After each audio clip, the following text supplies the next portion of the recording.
Hello बच्चों, let's read the question. The question is figure shows the circuit diagram of a potentiometer for determining the EMF of the cell of negligible internal resistance.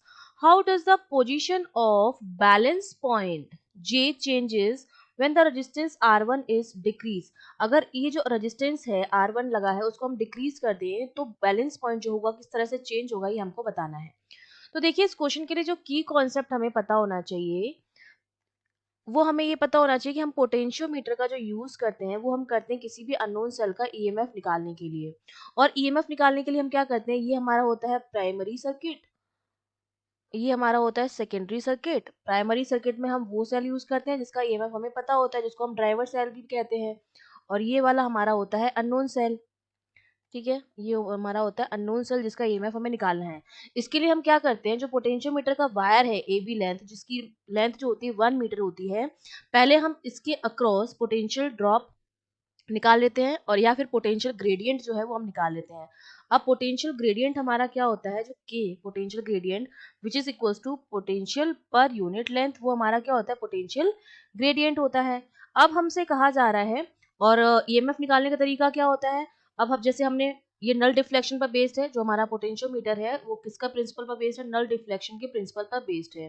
तो हम jockey को touch कराते हैं इस wire पर, एक point ऐसा आता है जहां पर गैल्वेनोमीटर में करंट जो आती है वो जीरो होती है, मतलब नल डिफ्लेक्शन होता है, जीरो पर डिफ्लेक्शन शो करता है। तो वो हमारी जो होती है वो बैलेंसिंग लेंथ होती है, जिस पर गैल्वेनोमीटर में करंट जीरो जा रही है, नल डिफ्लेक्शन आ रहा है, वो हमारी होती है बैलेंसिंग लेंथ। और उस बैलेंसिंग लेंथ के अक्रॉस जितना भी पोटेंशियल ड्रॉप बनता है वही उस सेल के ईएमएफ के बराबर होता है। मतलब ईएमएफ जो आता है वो आता है जो पोटेंशियल ग्रेडियंट है के इनटू इसकी जो बैलेंसिंग लेंथ आई, उसको अगर मैं एक्स बोल दूं तो ई जो है ईएमएफ जो आता है वो के इंटू एक्स के बराबर आता है।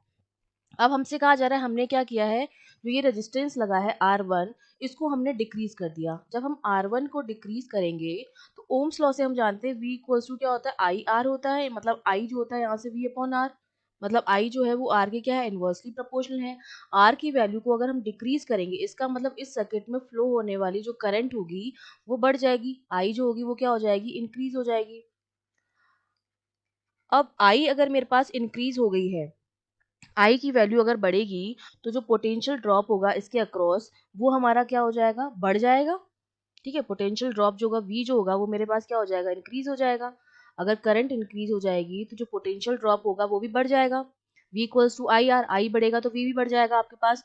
और अगर वी मेरा बढ़ गया तो जो के होगा मेरा, जो कि पोटेंशियल ग्रेडियंट है, अगर वी मेरा बढ़ रहा है तो पोटेंशियल ग्रेडियंट भी मेरा बढ़ जाएगा। और अगर मेरा पोटेंशियल ग्रेडियंट बढ़ गया तो क्या होगा, जैसे ये मेरा बढ़ रहा है और सेल का जो ईएमएफ है, हम सपोज हमने मान लिया 2 वोल्ट है।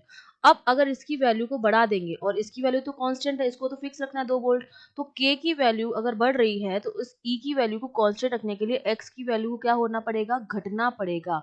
तो जो एक्स है मेरे पास, जो कि मेरी बैलेंसिंग लेंथ है, बैलेंसिंग पॉइंट है, बैलेंसिंग पॉइंट उसको मेरा क्या होना पड़ेगा, डिक्रीज होना पड़ेगा। ठीक है, बैलेंसिंग पॉइंट को क्या होना पड़ेगा, डिक्रीज होना पड़ेगा। तो बैलेंस पॉइंट पे क्या फर्क पड़ेगा, जो अगर ये डिक्रीज होगा तो ये इस तरफ से यहाँ से, क्योंकि हम मेजरमेंट ए पॉइंट से करते हैं तो इसकी वैल्यू धीरे धीरे यहाँ पर आ जाएगी। ठीक है, तो हमारा क्या हो जाएगा, आंसर क्या हो जाएगा, अगर हम R1 को डिक्रीज करेंगे तो बैलेंसिंग पॉइंट हमारा क्या हो जाएगा, डिक्रीज हो जाएगा, it will decrease. I hope you understood well, all the best.